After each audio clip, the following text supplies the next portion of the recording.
देवेंद्र फडणवीस आज जेनझीशी थेट साधणार संवाद। नागपूरच्या रेशीमबाग मैदानावर कार्यक्रमाचं आयोजन।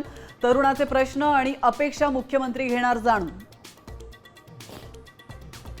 मुंबईतील मैदानं आणि मोकळ्या भूखंडांच्या मुद्द्यावरून आदित्य ठाकरे मैदानात। ठाकरे सेनेचं आज तिरंगा आंदोलन। मुंबई महानगरपालिकेतील अंतर्गत वादाची भाजपच्या वरिष्ठांकडून गंभीर दखल।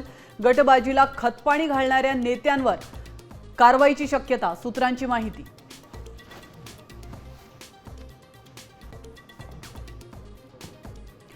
लातूरात अभिजित दिपकेंविरोधात गुन्हा दाखल। शिक्षकांना धमकावणे, सरकारी कामात अडथळा याच्यासह शाळेत परवानगीशिवाय घुसल्याचा आरोप।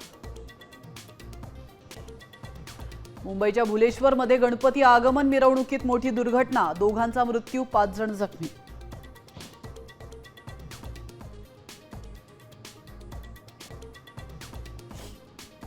मध्य आणि हार्बर मार्गावर आज मेगा ब्लॉक। सीएसएमटी ते विद्याविहार आणि कुर्ला ते वाशी दरम्यान वाहतूक राहणार बंद।